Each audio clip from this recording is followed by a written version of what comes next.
Olá, meus queridos amigos, mais uma vez nós estamos aqui para dar continuidade ao estudo do nosso livro Os Mensageiros, né? Essa lição está maravilhosa, que tem muita gente que está gostando e espero que vocês curtam essa lição de hoje. Vou pedindo para vocês que se inscrevam aqui no canal, compartilhem esse vídeo com seus amigos para que essa mensagem possa chegar a mais pessoas que estejam precisando neste momento. Deixe seu like, seu comentário e se você tiver a sugestão de algum livro que eu possa estar fazendo, deixe aqui nos comentários que eu vou atrás do livro para que a gente possa estar fazendo o estudo também. Vamos começar. Advertências profundas. Irmãos nossos, prosseguiu Telésforo sob o calor de sagrada inspiração, fazem-se ouvir na terra gritos comovedores de sofrimento. Necessitamos de servidores que desejem integrar-se na escola evangélica da renúncia. Desde as primeiras tarefas do Espiritismo renovador, nosso lar tem enviado diversas turmas ao trabalho de disseminação de valores educativos. Centenas de companheiros partem daqui anualmente, aliando necessidades de resgate ao serviço redentor. Mas ainda não conseguimos os resultados desejáveis. Alguns alcançaram resultados parciais nas tarefas a desenvolver, mas a maioria tem fracassado ruidosamente.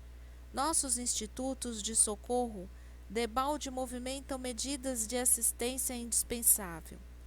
Raríssimos conquistam algum êxito nos delicados místeres da mediunidade e da doutrinação. Outras colônias de nossa esfera providenciam tarefas da mesma natureza, mas pouquíssimos são os que se lembram das realidades eternas no outro lado do véu. A ignorância domina a maioria das consciências encarnadas, e a ignorância é mãe das misérias, das fraquezas, dos crimes. Grandes instrutores nos fluidos da carne amedrontam-se, por sua vez, diante dos atritos humanos e se recolhem indevidamente na concepção que lhes é própria.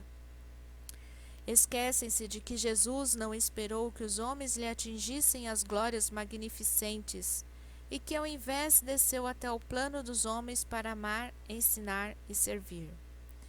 Não exigiu que as criaturas se fizessem imediatamente iguais a ele, mas fez-se como os homens para ajudá-los na subida áspera. E com profundo brilho no olhar, Telésforo acentuou, depois de pequeno intervalo: se o Mestre Divino adotou essa norma, que dizer das nossas obrigações de criaturas falidas?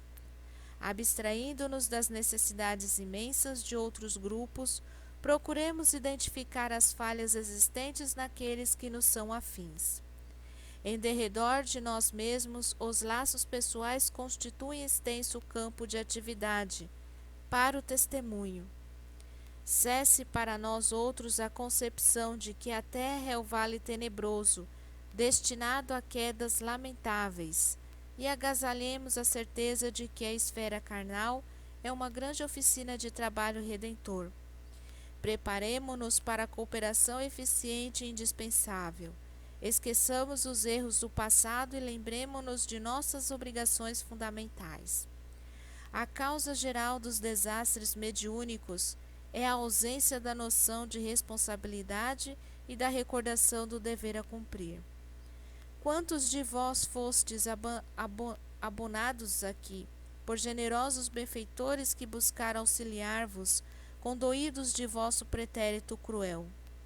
Quantos de vós partistes entusiastas, formulando enormes promessas, entretanto não soubestes recapitular dignamente, para aprender a servir conforme os desígnios superiores do Eterno?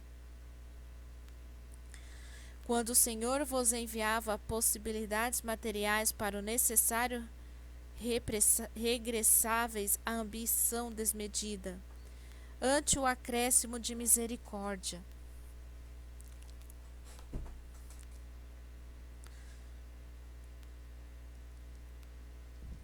Do labor intensificado, agarrastes à ideia da existência cômoda, junto às experiências afetivas. Preferistes os desvios sexuais ao lado da família, voltastes à tirania doméstica e aos interesses da vida eterna, sobrepusestes as sugestões inferiores da preguiça e da vaidade, destes-vos, na maioria, a palavra sem responsabilidade e a indagação sem discernimento, amontoando atividades inúteis. Como médios, muitos de vós preferíeis a inconsciência de vós mesmos, como doutrinadores, formuláveis conceitos para exportação, jamais para uso próprio. Que resultado atingimos? Grandes massas batem as fontes do espiritismo sagrado, tão só no propósito de lhe mancharem as águas. Não são procuradores do reino de Deus os que lhe forçam, desse modo, as portas, e sim caçadores dos interesses pessoais. São os sequiosos da facilidade, os amigos do menor esforço, os preguiçosos e delinquentes de todas as situações, que desejam ouvir os espíritos desencarnados, receosos da acusação que lhes dirige a própria consciência. O fel da dúvida invade o bálsamo da fé, nos corações bem intencionados. A sede de proteção indevida zorraga os seguidores da ociosidade.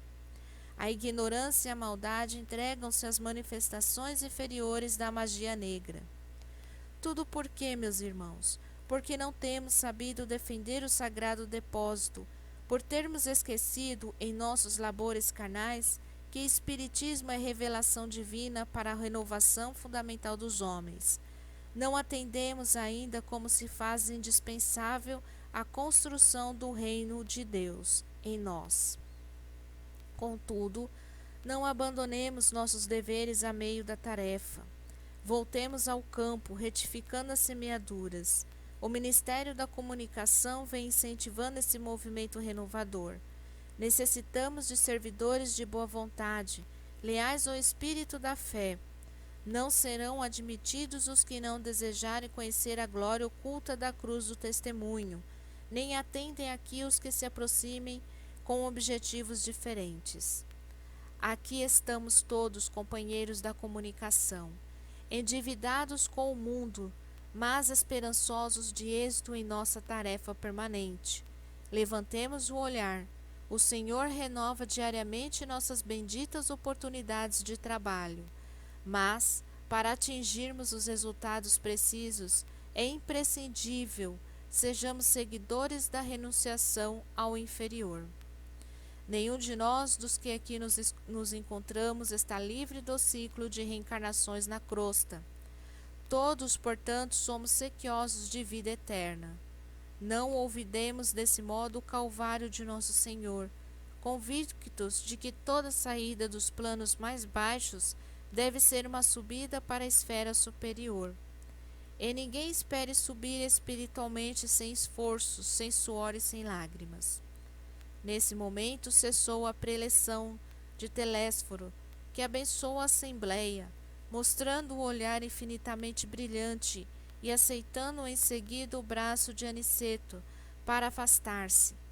Debaixo de profunda impressão, em face das incisivas declarações do instrutor, observei que numerosos circunstantes choravam em silêncio. Ao meu olhar interrogativo, Vicente explicou: são servidores fracassados. Nesse instante, Telésforo e o nosso orientador postaram-se junto de nós. Duas senhoras de grave fisionomia aproximaram-se respeitosamente. Em uma delas dirigiu-se a Aniceto nestes termos: desejávamos o obséquio de uma informação concernente à próxima oportunidade de serviço, que será concedida a Otávio. O Ministério prestará esclarecimentos, respondeu o interpelado atencioso. Todavia, tornou a interlocutora, ousaria reiterar-lhe o pedido. É que Marina, grande amiga nossa, casada na terra, há alguns meses prometeu-me cooperação para auxiliá-lo, e seria muito de meu agrado localizar, agora, o meu pobre filho em novos braços maternais.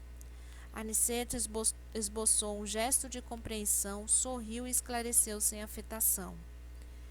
convém não estabelecer o plano por enquanto, porque antes de tudo precisamos conhecer a solução do processo de médiuns fracassados, em que está ele envolvido.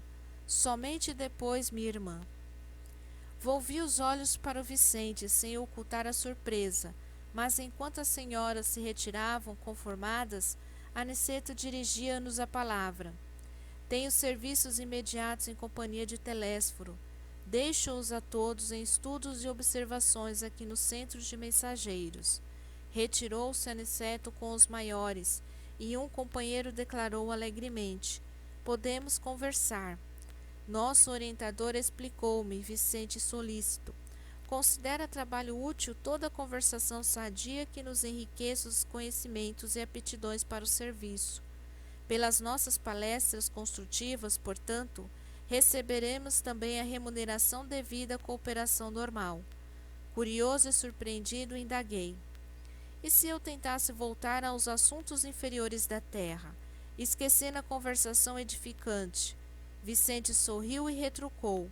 O prejuízo seria seu, porque aqui a palavra define o espírito, e se você fugisse à luz da palestra instrutiva, nossos orientadores conheceriam sua atitude imediatamente, porquanto sua presença se tornaria desagradável e seu rosto se cobriria de sombra indefinível. Então, meus amigos, essa passagem do capítulo de hoje, uma passagem muito esclarecedora, que nos traz essa informação tão maravilhosa de que muitos aqui na Terra ainda se revestem de poderes, né? Poderes mundanos, vamos dizer assim, e se esquece que não adianta eles quererem enganar, porque eles estão enganando a si próprios, né? E nós vamos falar, não vamos puxar para outras religiões, nós vamos puxar para a nossa religião espírita, que é o que nós estamos estudando, né? Muitos médios se enchem de orgulho, eles fazem o uso da mediunidade para benefício próprio e não do seu semelhante, né? E assim percebe-se que esses médios são pobres de espírito, porque eles não têm capacidade de ajudar ninguém, porque eles mesmos não se ajudam, conhecem a doutrina, conhecem a palavra do nosso querido Mestre Jesus, mas não têm capacidade de aplicá-las para si próprios, quanto mais para o irmão necessitado. Mas nada foge dos olhos da espiritualidade amiga. Ela sempre está vendo, está sempre olhando o que todos nós estamos fazendo. A espiritualidade, os nossos amigos espirituais, os nossos mentores, nosso querido Mestre Jesus, Deus nosso Pai, sabe o que se passa no fundo de nosso ser, no fundo do nosso coração. E isso nós não temos como esconder deles, né? Então, para que se enganar por títulos, por dinheiro? A divulgação espírita, ela tem que ser gratuita.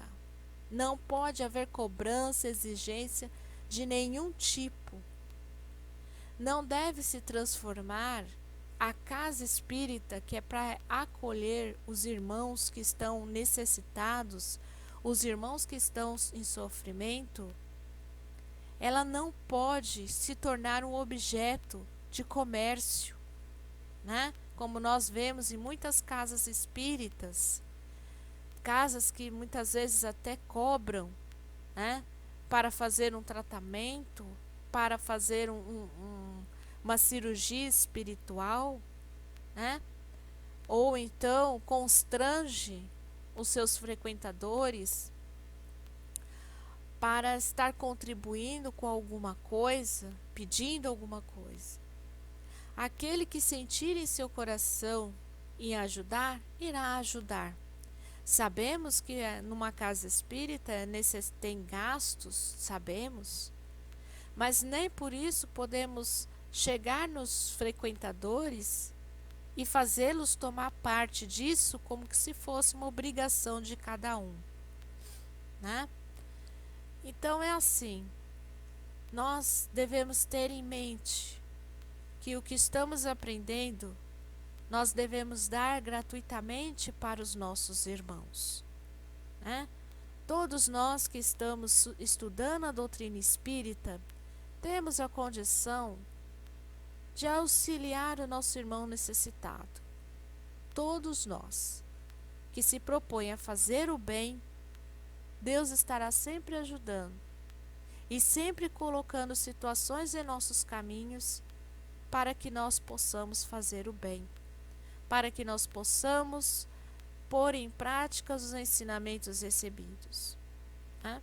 Então pense bem nisso. Esse foi nosso estudo de hoje. Espero que vocês tenham gostado e vou esperando vocês aqui no nosso próximo estudo na próxima semana, né? Reforçando aí para que vocês, se tiverem algum interesse em algum livro, deixe aqui nos comentários que eu vou estar anotando para assim que terminarmos o estudo desse livro, nós começarmos a fazer algum, né, um outro estudo dos livros que vocês tenham interesse. Deixe aqui o seu comentário, deixe o seu like, se inscreva no canal, ativem o sininho para receber todas as notificações de vídeos do canal, tá? E espero que todos vocês fiquem com Deus, tá? Que Deus os abençoe e que nós possamos nos ver no nosso próximo encontro, no próximo vídeo, tá? Grande abraço e muita luz em seu coração.